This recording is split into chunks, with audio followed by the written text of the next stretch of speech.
All right, welcome to our December speaker of the 2022 speaker series.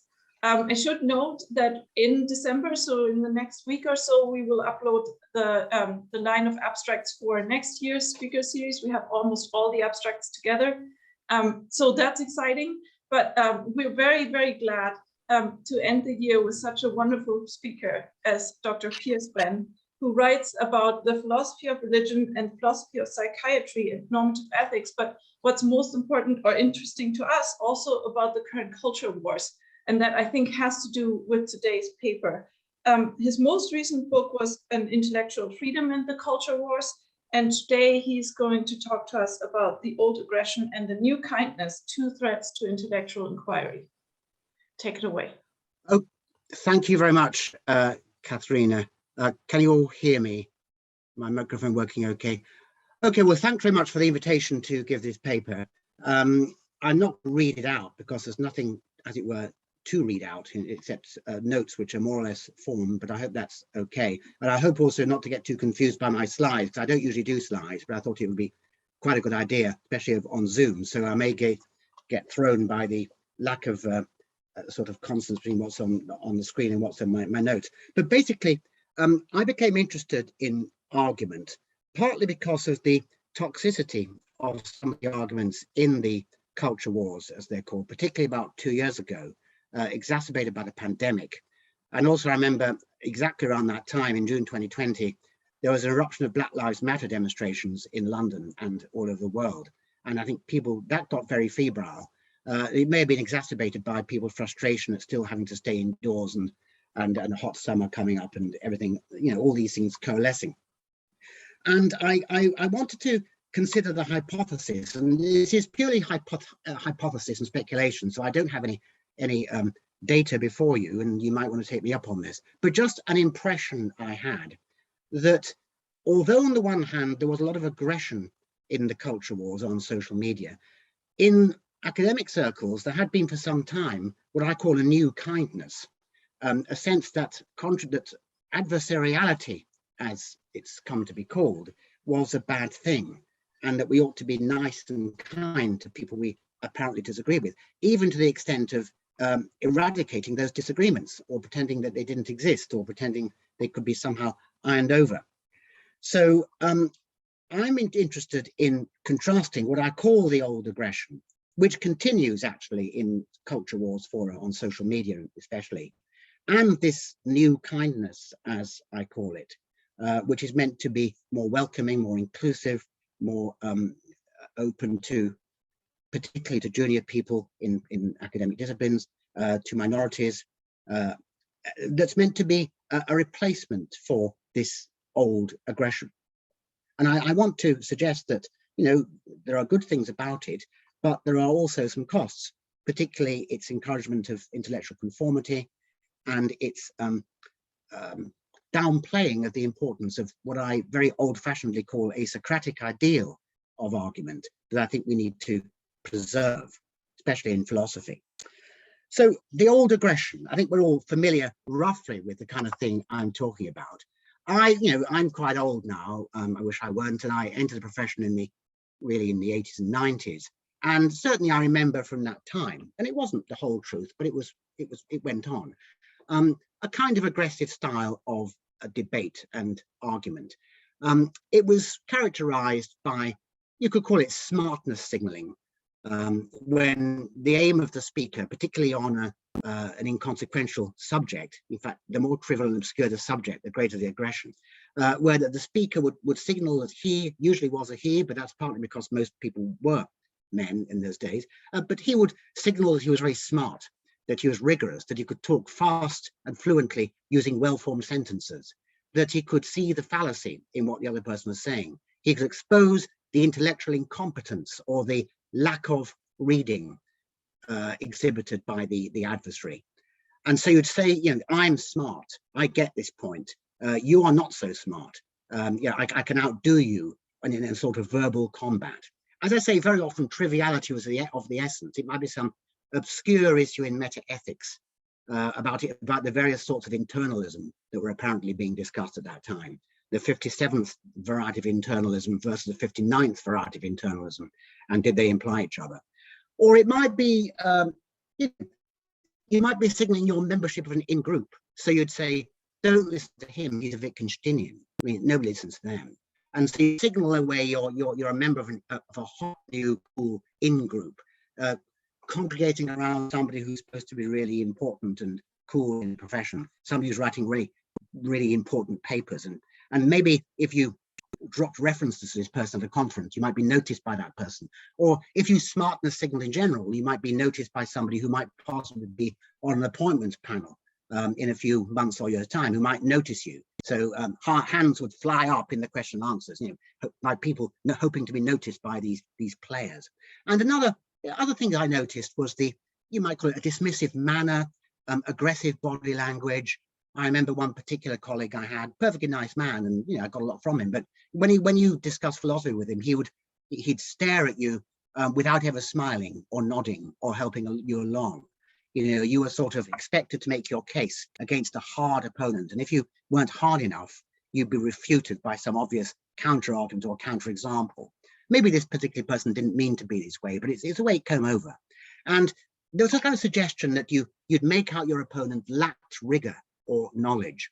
In fact, the lack of rigor was something you could make a great play of, because maybe, in the middle of the century, under the influence of logical positivism, which of course died out many decades ago, there was a habit some people had of trying to imply that what the other person's saying was unintelligible or meaningless.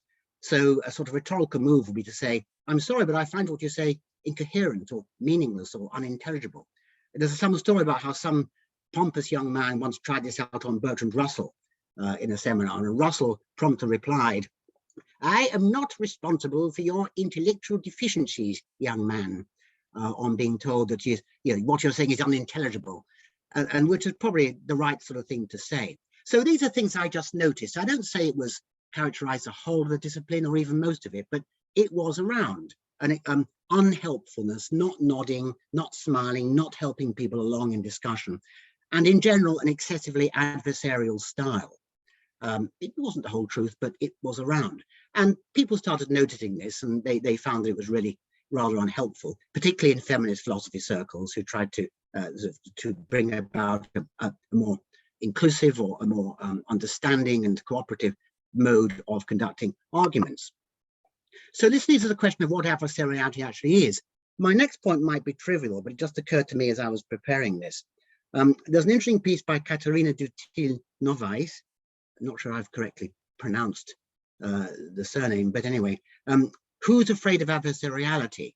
Conflict and Cooperation in Argumentation, in an edition of Tolstoy. And Dutil-Novais says of adversariality, an individual or group A and another individual or group B are adversaries if A has an interest, AI, and B has an interest, interest B, such that interest A and interest B cannot simultaneously obtain, or the more interest A is satisfied, the less interest B is satisfied. And secondly, both pursue their own interests.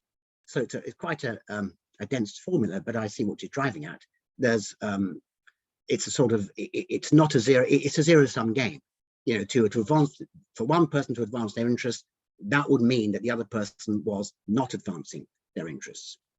And I think we can apply this to philosophical discussion or any academic discussion, at least up to a point. Sometimes they are zero-sum games. If I'm advancing a thesis, then to the extent I'm succeeding in advancing that thesis, I am detracting from the success of the thesis, of the advancement of the thesis of somebody who disagrees with me. But, and of course, this adversariality can concern a whole range of types of argument, not just in academia, but in everyday life. And they can concern not just what to believe, but what to do. Disputes about what we should do can aim to persuade another person to reframe their interests, or to accept that their interests are outweighed by another consideration. So imagine that a couple have got a sort of a free weekend, and they are arguing about whether they should go abroad for a weekend, and they decide to take a weekend break. And John, let's say, wants to go to Rome, and Jill wants to go to Athens. So they're arguing about what to do. Now, we can say that they have conflicting interests if we assume that enjoying something counts as an interest. I know you might disagree with that, but I want to say prima facie, it's in my interest to do something I enjoy. So John would enjoy going to Rome more than going to Athens. Jill would enjoy going to Athens more than going to Rome. So they have conflicting interests, given they can't go to both cities. So it's prima facie, at least in your interest, to do what you enjoy doing. So they discuss what to do. John argues for Rome, Jill argues for Athens. John has an interest in going to Rome because he'd enjoy it more, and it's in his interest to go somewhere he'd enjoy.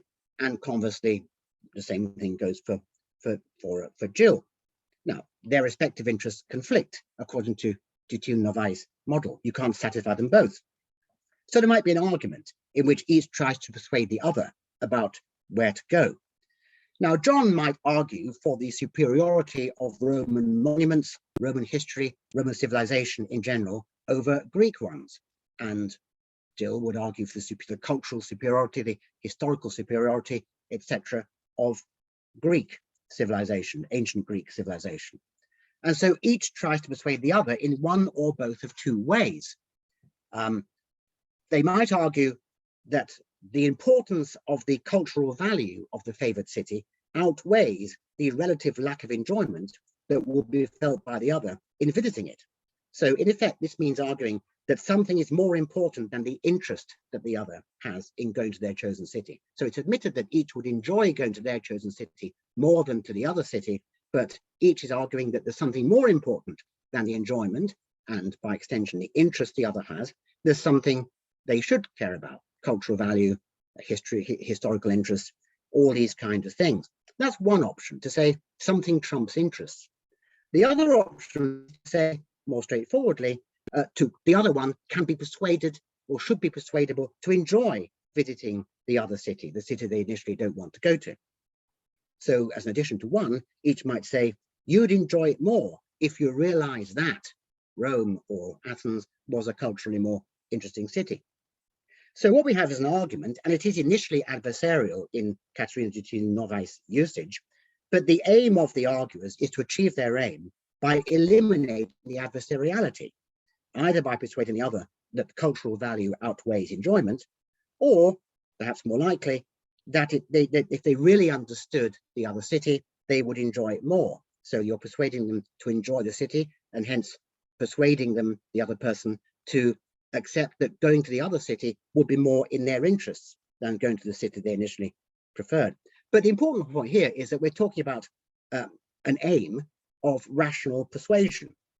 When we're talking about threats and bullying, or blackmail or inducement will be out of bounds. You're trying to persuade the other to enjoy what you would enjoy, and then you have a win-win situation. The ultimate aim here is consensus.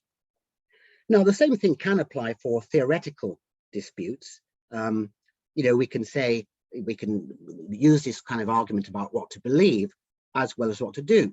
I want to say, though, that really, although Katerina Genteel Novaes talks about conflicts of interests, I think it's probably more straightforward and clearer to talk about adversariality in debate as simply being about opposition, regardless of interest. So we're talking about opposed positions, and we're trying to solve these opposed positions.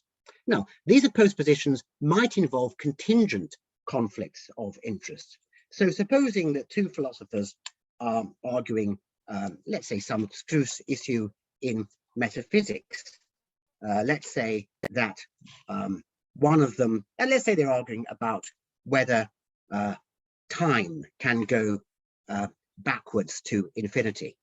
And so Albert believes that the past can be infinite, and there can be an infinite series of past events, such that the universe or time never began. So that's his great hypothesis. He's invested his academic reputation maybe on this. He's published papers arguing that there can be an infinite past, that the universe never began. Whereas Alberta let's say, is quite convinced of the opposite. Alberta thinks that time had to begin, or there had to be a first event, at least. There can't be an infinite past series of events. And she's published various papers advancing that thesis. And so she has a kind of reputational interest in defending that thesis. She might also have a personal interest. It might be that the discovery that there had to be a first event led to a religious conversion.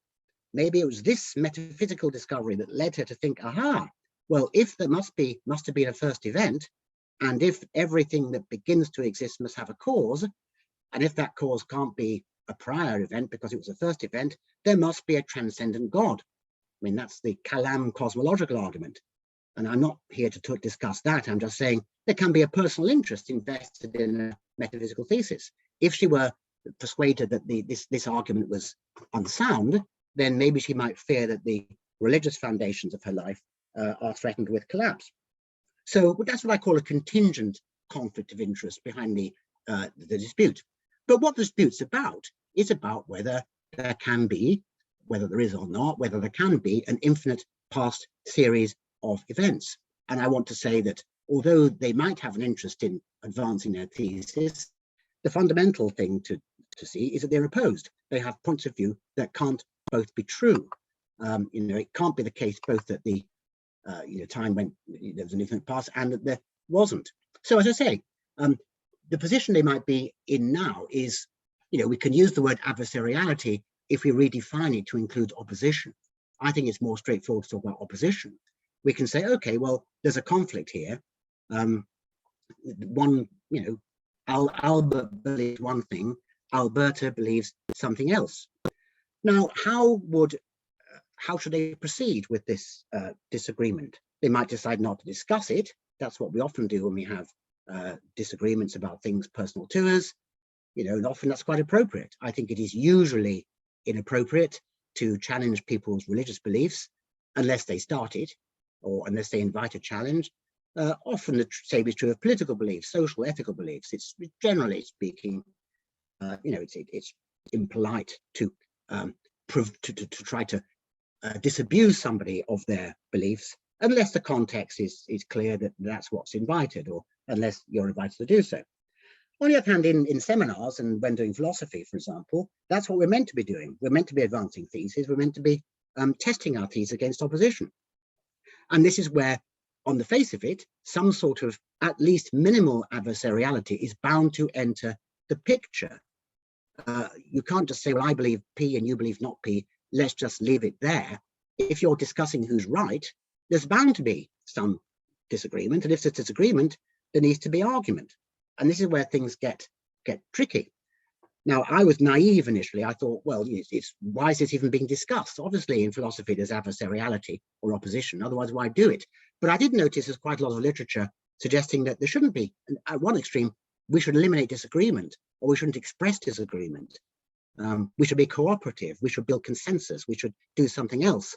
We shouldn't be so obsessed with the epistemic goals, perhaps, of philosophical debate. And I thought, well, what's going on here? Why discuss philosophy unless you can discuss and tease out disagreements? The real issue, I think, and I think that's basically correct, and I'll try to argue that point against a counter argument that is found in the literature.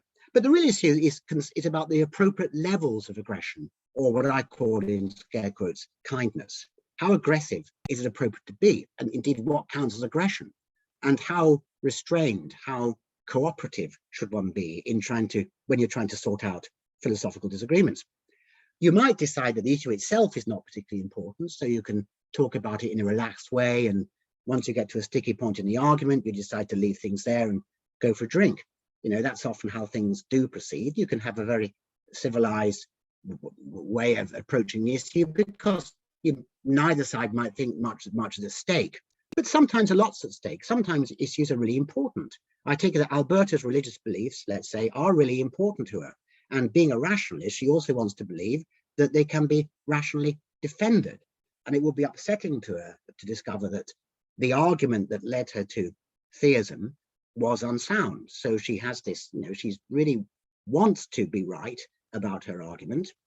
She wants the kalam argument to be sound, and it's a matter of personal importance. And so she's going to be concerned about any intellectually serious threat to that argument. Now, she might just hide at that point and say, well, I don't want to hear about these threats to my argument because I don't want my life stance to be threatened. It's not a nice feeling. But she might decide, well, no, I'm going to take the risk. I'm going to debate this matter. I want the opposition to be strongest. I want to hear the opposition at its strongest, so I can really sure that my argument is sound. And then I'll be, if I can be sure after taking that risk, well, then, you know, my faith might even be strengthened. Now, you might, of course, say in parentheses, why would she even bother to debate if she were already convinced of her position? There's a kind of paradox of debate here. Why debate something if you are convinced already of your position and are therefore not prepared to accept you might be wrong? Well, I suppose you might be trying to persuade somebody else, but then if you know that other person is like you, equally convinced that they're right and is not going to give up their view, there's a sort of interesting argument here for saying that there's no point in having a debate. I'll leave that in parentheses. People nevertheless do debate, and various metaphors have been constructed for these debates. There's some talk in the literature of war and sport metaphors for debate. I'm going to quote from one writer on this in a minute. You know, maybe we should see philosophical argument as analogous to war or sport. So we think about winning, we think about blindsiding, outmaneuvering, surprising the opponent in debate. We speak of debate as a kind of dance. And this may be a sort of piece of theatre for an audience in particular. It may be entertainment, and there's an entertainment element, I think, in many debates. But if it's pure entertainment, then we might think it's not good faith argument, because although it may be appropriate to talk about outmaneuvering and surprising and blindsiding, it all ought to be in the pursuit of good epistemic goals. So what you're saying should be relevant and sound and appropriate. And this is why, if we are going to use a war metaphor for debate, there's an interesting discussion about whether we should construct a theory of just argumentation analogous to just war theory. So there can be just and unjust wars. If we think about jus in bello, just conduct in the conduct of war, there are certain things you mustn't do. You mustn't deliberately target civilians. You mustn't use certain banned weapons, and so on. These are all, there are many layers to jus in bello, and similar, there should be a sort of analogous jus in bello when it comes to philosophical debate. You avoid personal insults, you avoid trying to distract by irrelevant objections, you avoid trying to blindside, you avoid aggressive maneuvers like shouting or sarcasm, which might be designed to throw the opponent off course intellectually. Those would be forbidden by the rules of proper argument because they don't conduce to the correct epistemic goals. But there's still a room for toughness in this. As long as jus in bello, as applied to argument, is observed, you should be tough. Just as you should be in a sport. You might say that if I want to win at tennis, not that I play, but if I really want to win at tennis, or if Emma Raducanu wants to win at tennis, a more appropriate example, she wants to win against the best opponent. She's not going to get any excitement or any sense of achievements from winning against a weak opponent. She wants to win against somebody who's really good. And in playing somebody who's really good, somebody she knows is about as good as her, she's taking a risk of losing. But of course, if she doesn't take that risk, she won't have any chance of winning against this really good opponent. And if she can win against a really good opponent, well, she can feel justly proud of herself. So that's the sport extension of the metaphor. And I suggest also something else, which I haven't seen in the literature. We might opt for a courtroom analogy of philosophical argumentation. Here, you're trying to persuade, or in court, barristers, as we call them here, attorneys, lawyers, are trying to persuade either a judge or a jury rather than each other. So it may well be that they are certain rather devious debating moves are allowed and expected in court, a bit of rhetoric, a bit of distraction. This is sort of part of the rules of advocacy in court. Nevertheless, the aim is persuasion. You're trying to persuade a judge or a jury rather than, you know, the other barrister, and therefore you need to give your best. You need to use the arguments, adduce the evidence that is most likely to persuade a jury or a judge, even if you privately think that, you know, this is not the strongest evidence available. You don't sort of hand it to the opponent. You let the opponent do his or her own job, which means that the analogy with philosophical argument and courtrooms is not entirely opposite. Philosophers are meant to be arguing in this very fair way, being charitable and so on. Advocates play by different rules. They're trying to persuade someone, but they still play by some rules. And so there's a sort of analogy between, you know, philosophical argumentation and legal advocacy. In all these cases, you need to be tough. You need to give your best, especially if in philosophy you're trying to persuade an audience. One thing that's not often mentioned, as far as I can see in the literature, is the fact that, you know, two debaters about some philosophical issue may not be trying to persuade each other. They may think that's pointless. They've debated this many times before and they've made no progress, but it might be really important to persuade the listeners. You're trying to persuade an audience.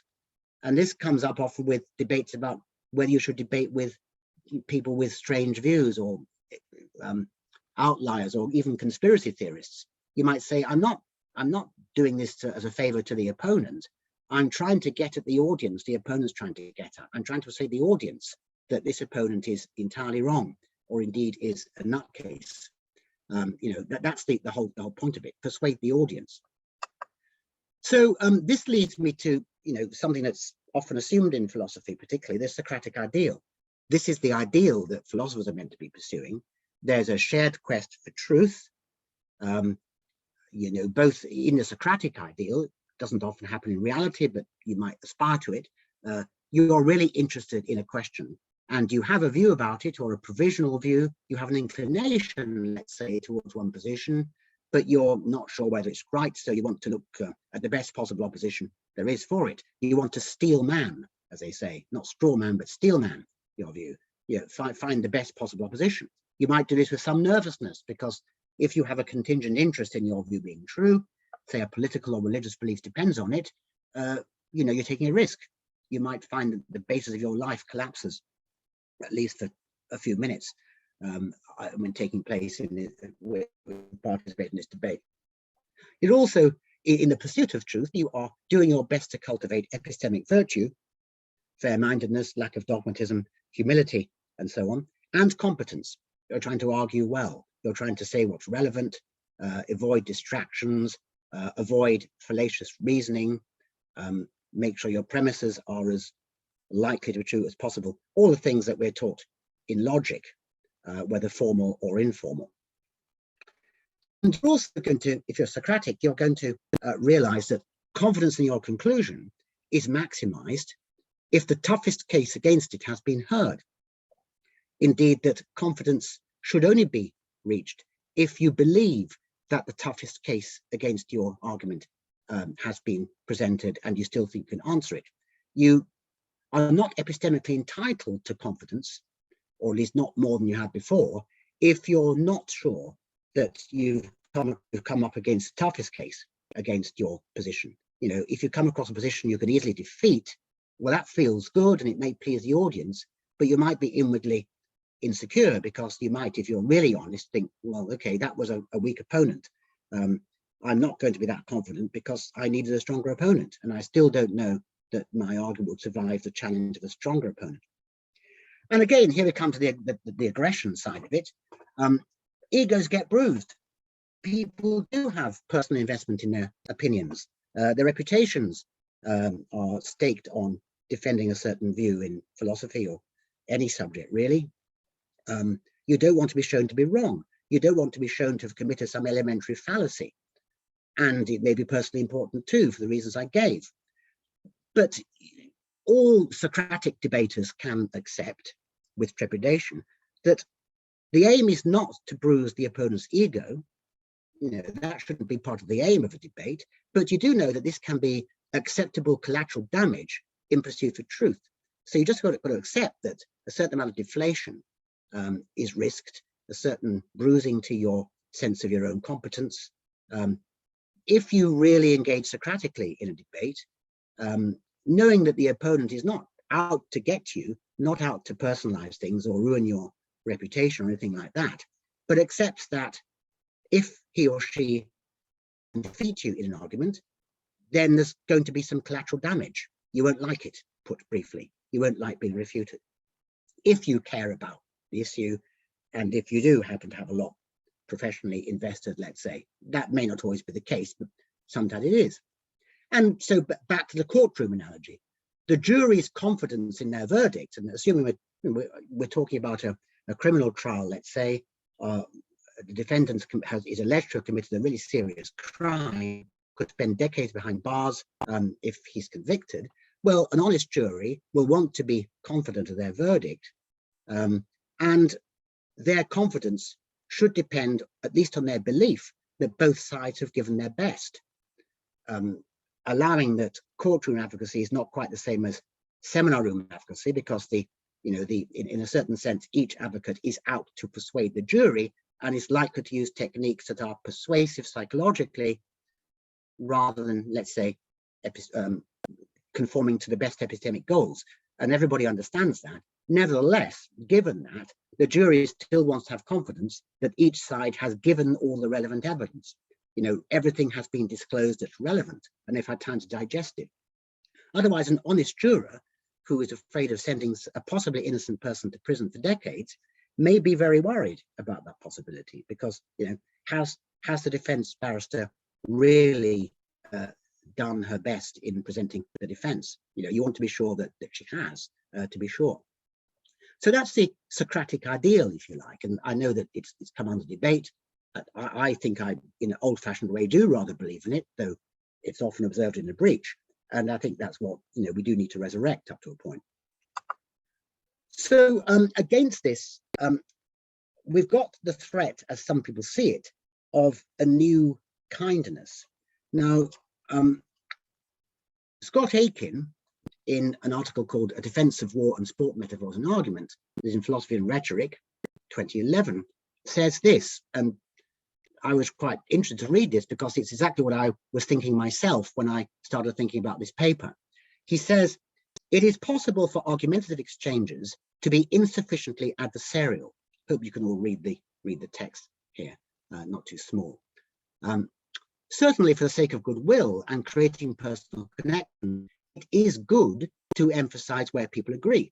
However, such emphasis in inquiry and problem solving is frequently not fruitful. There are research societies in philosophy, for example, that are institutionally conflict averse. And there has been an overcorrection to the old style American Philosophical Association blood sport. These meetings frequently devolve into mutual verbal petting. Connections are made, networking happens, but philosophy doesn't get done because nobody's thesis is ever challenged. And I thought that resonated with me because, I want to say, I think I've seen this, possibly more in recent years. The old aggression may still exist up to a point, but there has been a cultural shift, I think. Conferences I've recently been to seem to show this new kindness, where particularly if a charismatic keynote speaker with a very much attached to a particular view, especially in politics, gives a sort of passionate, charismatic, perhaps even angry presentation, and there's a Q&A, and nobody challenges anything fundamental that she said. Rather, ears prick up. This great charismatic speaker has spoken, and questions are reverential sometimes, and disagreements are very trivial, or of the kind, have you gone far enough kind of disagreement, not the kind of disagreement that the fundamental challenge to the premises. This is purely anecdotal. You may think I'm misrepresenting the whole picture. Feel free to say that, but I think I've seen it. I've also seen in seminars, in smaller seminars, a kind of genteel atmosphere that has taken over up to a point where somebody gives a sort of very moderately defended thesis or presentation, and the Q&A begins, and somebody says, well, thank you very much for your most interesting and rich presentation, and I very much appreciate the effort you've made in reading. And now I was just wondering, and of course, do forgive me if I've got this completely wrong, but I wonder if your interpretation of Aquinas's second thesis, and then you're very genteel, and that's fine, and nothing wrong with that. I've done it myself. But, you know, I do sometimes wonder, you know, supposing you think Aquinas got it completely wrong, and the speaker really is radically mistaken, not only in believing in Aquinas, but believing in God. I mean, you might say, well, yes, but all this depends on theism. I think there's good reason to believe that's false. Okay, now that might be inappropriate in that context. You know, a conference of theologians that would not welcome a sort of atheist who says, but all this depends on God's existence. Since God doesn't exist, you're all talking rubbish. Okay, that would be out of place. Nevertheless, it's a happy medium is possible. It should be possible to say, look, I mean, there's a very good paper, but I think your fundamental premise is simply mistaken, and therefore your conclusion is mistaken. And you don't, I think what Aiken's talking about is that you don't, you know, purely anecdotally, I admit, but you don't get so much as that as perhaps you did in the past. So are there any problems caused by this kindness, and are there any good counter arguments to what I've been saying? Well, there are problems caused by the kindness. There could be various reasons why the kindness arises. It might be because genuinely no one substantially disagrees with anything said. All right, fair enough. Or it might be because no one wants to voice disagreement. It's rude or aggressive to do so, or be taken as such. Here's another problem with kindness. It might minimize the importance or even the interest of the topic. Okay, some things we talk about are not very important, depending on what we mean by important. Let's say they don't have world historical importance. They don't have any ethical or political importance. That's fair enough. They don't, but you know, they might be important to those working in the field. And some issues should be important to everybody. What is social justice, for example? You know, what's the relationship of equality to social justice? These things, any intelligent person should see these are important questions. And a sort of overemphasized kindness where nobody disagrees with the speaker, whichever stance they happen to take, can sometimes lead the audience to think, oh, they can't be discussing anything very important if they're so nice to each other. So that's one problem. Kindness may also fail to deepen the understanding of the speakers or, crucially, the audience. The audience might feel shortchanged. You know, a few people there might really be on the verge of forming one view or another about an issue that's important to her. They might feel a bit cheated if the discussion is too genteel.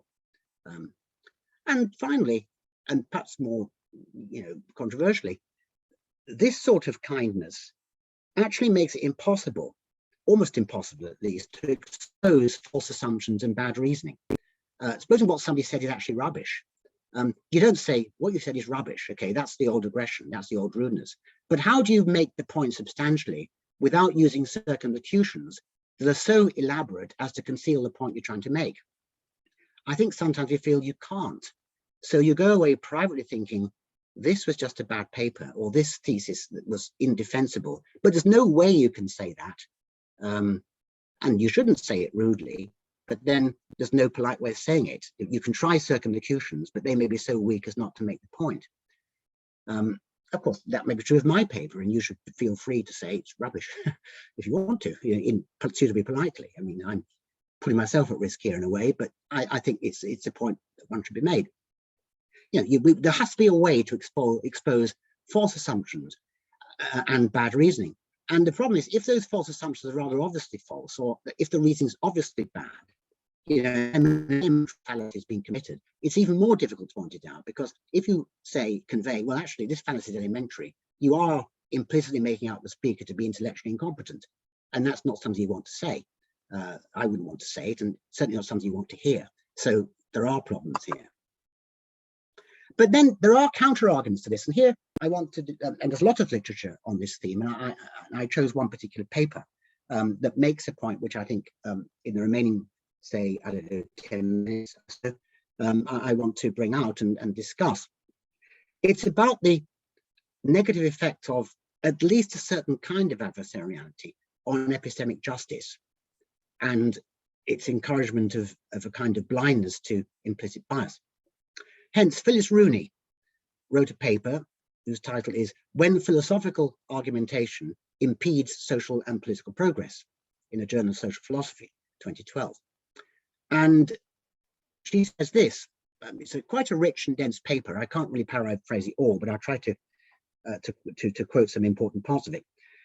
She says, I will argue that certain practices of argumentation in philosophy, including some aligned with free and open discussion, in quotes, can facilitate implicit as well as explicit bias.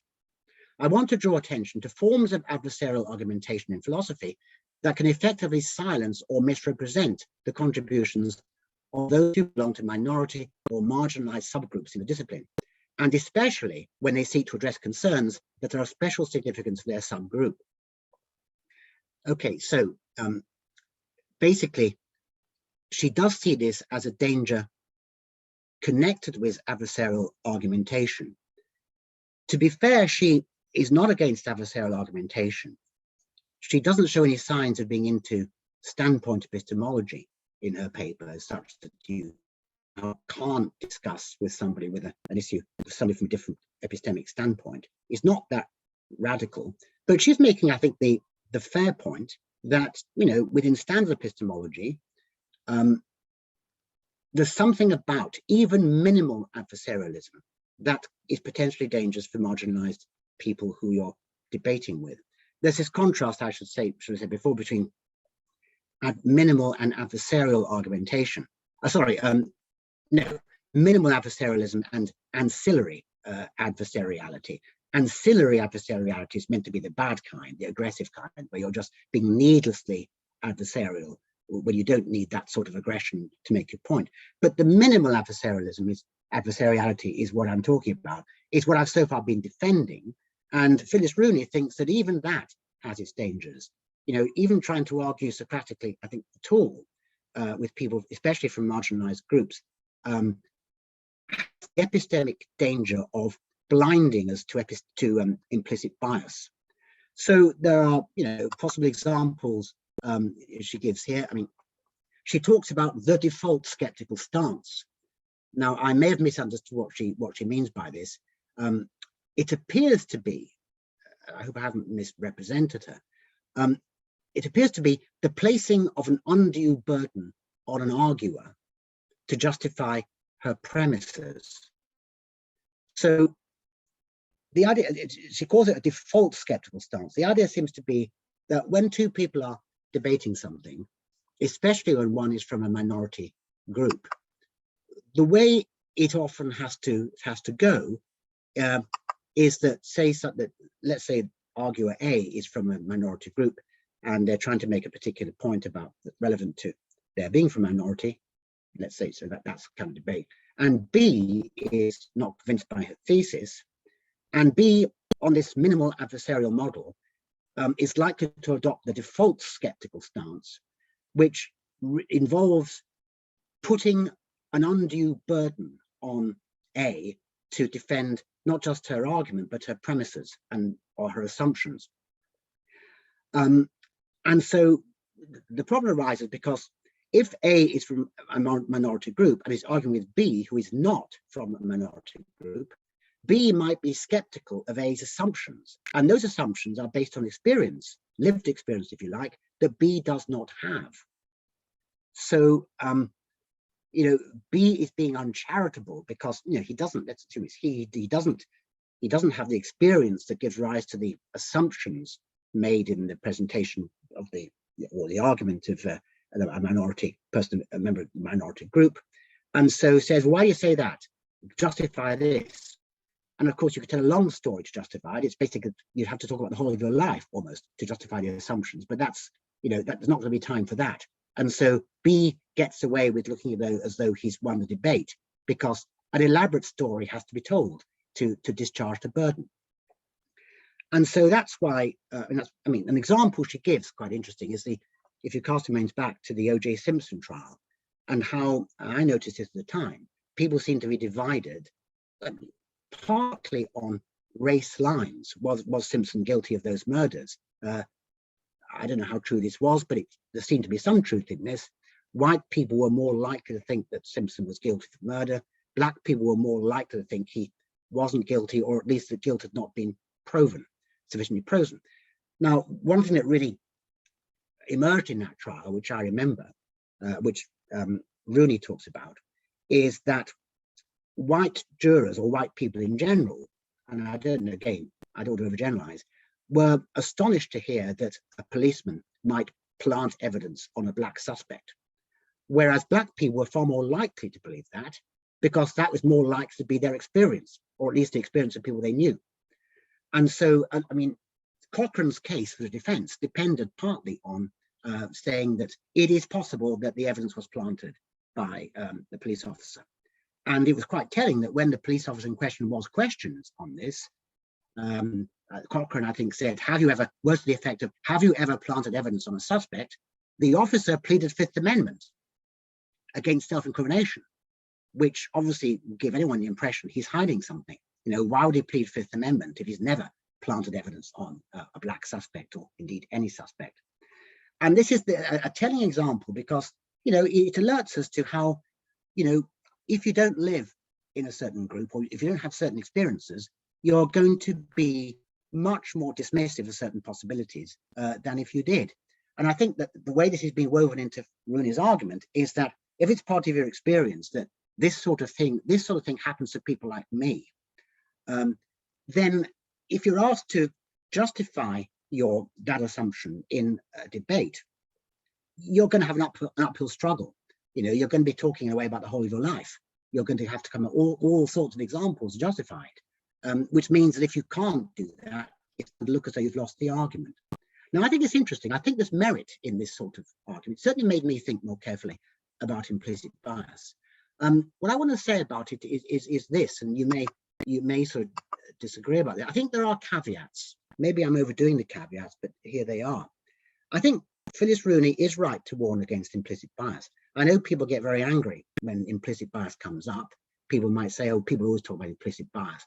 Well, no doubt people can over-detect implicit bias as well as under-detect it. And I want to say a bit about that in a minute. But implicit bias, I think used to be called unconscious bias, does operate. It doesn't just affect one end of the political spectrum. I think it's just a fact of human psychology. It can affect us all, that we tend not to notice certain things if those things haven't impacted on our lives, or, you know, we tend to overgeneralize it. You know, we do this kind of thing, and it's a way of concealing itself from us. What I think I do question about Rooney's application here is that it's not clear that what she calls the default skeptical stance actually does, or certainly must, underpin adversarial argumentation. I think a more common stance in adversarial argumentation is that the skeptical challenge places an onus on the speaker, but not necessarily a heavy onus. So whereas in certain situations there may be an excessively heavy onus given to somebody, let's say from a minority subgroup, I don't think Rooney's right to characterize this as this sort of placing of an excessive onus on a debater as characteristic of philosophy in general. I think what philosophers might do is place an onus on an opponent, but without expecting the opponent to discharge all the onus. After all kinds of debates, I think the onus is fairly said to be on both sides. I mean, I know there are certain areas where people say, unless you can make the case for P, we should believe not P. So in the Fearsome Debate, you get this. I mean, atheists often argue, well, I'm going to be an atheist, not an agnostic, unless you can produce a case for theism. That's very commonly held in that debate. But very often you find actually the onus is on both sides. And then I think that's true in many philosophical debates too. It's just that in particular debates, it can be true that an excessively heavy onus is placed on one side, where discharging it would involve telling a very long story. Another caveat I got about it, which is not meant to be a refutation, is that, okay, for a long time now, we've been advised to challenge implicit bias. We're told to correct our biases. In fact, the way Rooney puts it, she says that we ought to cultivate meta distrust of our own instinctive distrust of somebody else's position. Fair enough. It's actually good to think of how might I be biased? What I might have an emotional reaction to what somebody said. It's worth asking, well, where does that come from? Why does this make me angry? it is worth asking, because we all get angry when certain buzz phrases come up. Oh, there they go on again. But the thing is that if we are being advised to challenge implicit bias, that advice presupposes, the giving of the advice presupposes that progress can be made in doing so, that one can actually challenge one's implicit biases. There's no point in advising people to do things if they can't discharge it. And so, you might say, okay, well, I have actually done my best to overcome my implicit bias, and I still disagree with you. It must be possible to get to that point. Okay, I still disagree. You can't rule out disagreement just by pointing to implicit bias and using that phrase to silence discussion.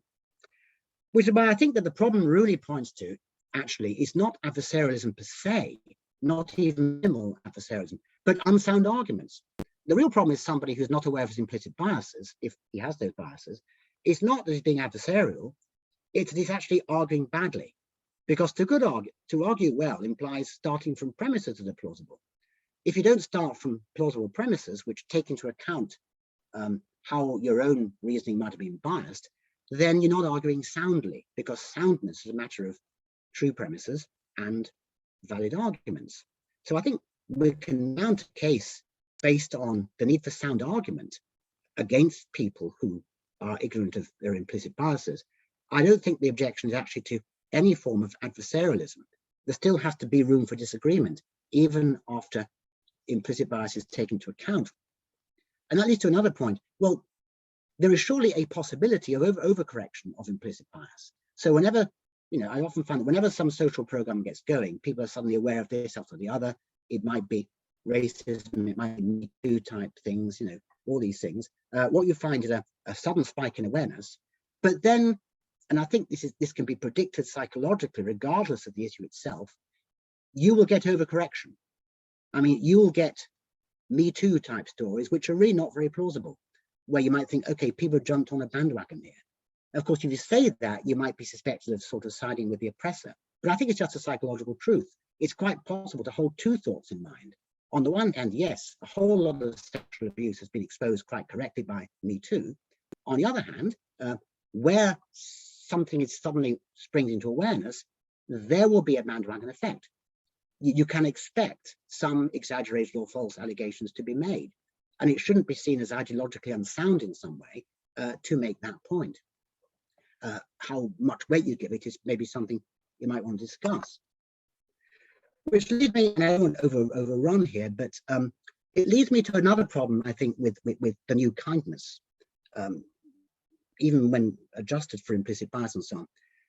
There seems to me, and this is purely anecdotal, you may disagree with this observation, but recently there's an increasing lack of viewpoint diversity in certain areas of philosophy, especially in culture wars topics, if you like.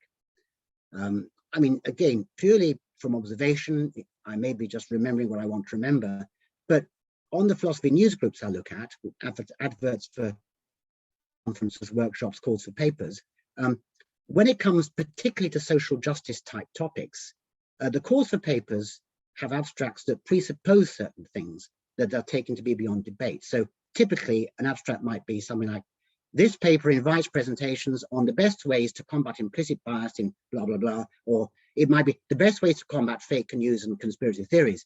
And in those areas, I tend to notice that the examples given of fake news and conspiracy theories almost entirely from the political right.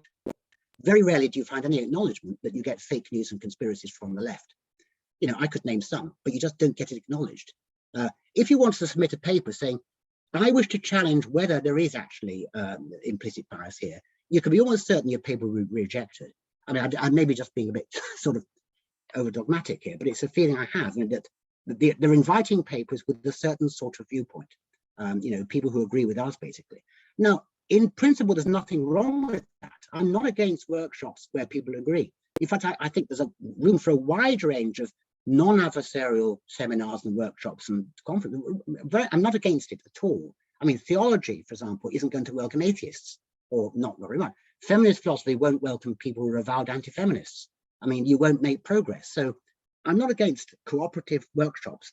I worry about the shrinking of genuinely adversarial workshops, where fundamental premises are question rather than just assume it.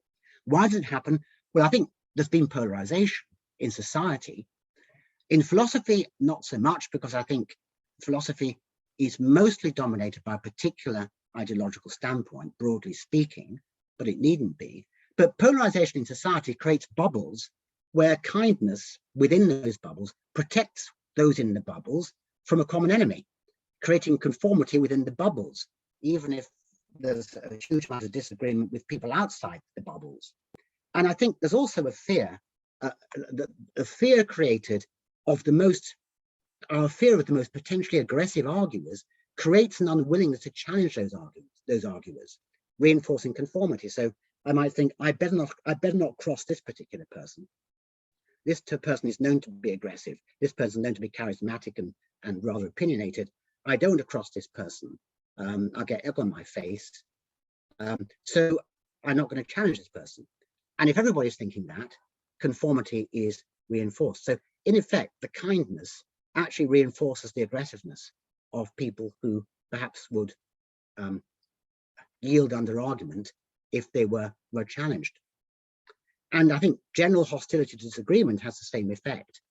We don't want to disagree with people, so let's look for common ground. Let's not disagree with people's assumptions or arguments.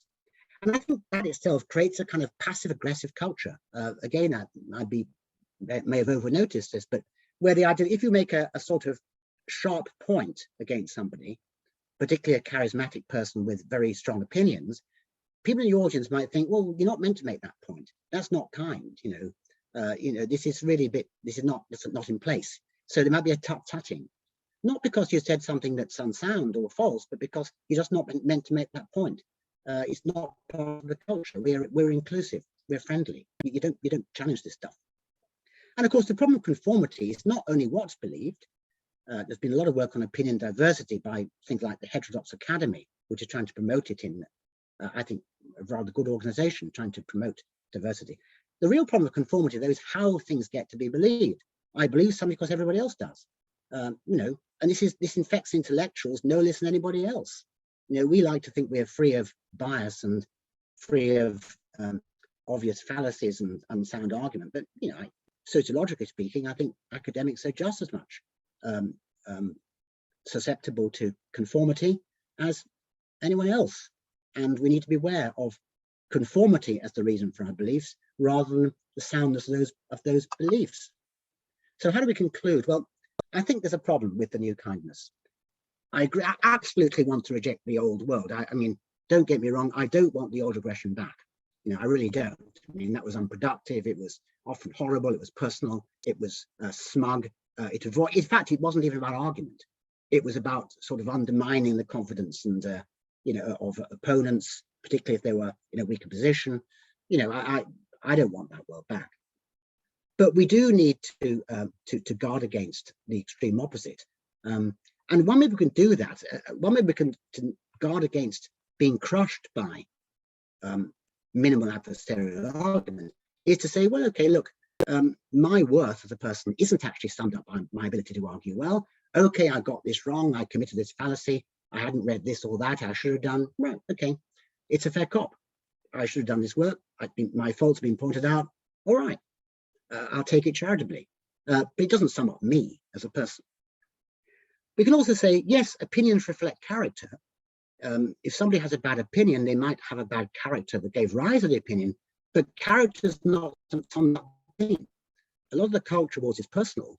You're a bad person because you said X, and then on Twitter, thousands of people denounce you. She said this, so she's really bad. Well, she might have shown some badness in this tweet, but character's not summed up by a tweet or any particular opinion. And that moral stupidity, which is what people are accused of these days, is an alloy of moral and epistemic vice, but epistemic virtue is actually enhanced by open disagreement with minimal, and not usually ancillary, adversariality. So that's just my impressionistic take on what's been going on. I probably talked for too long. Thanks for bearing with me, and over to you. Thank you. Thank you so much. I'm going to stop the recording now.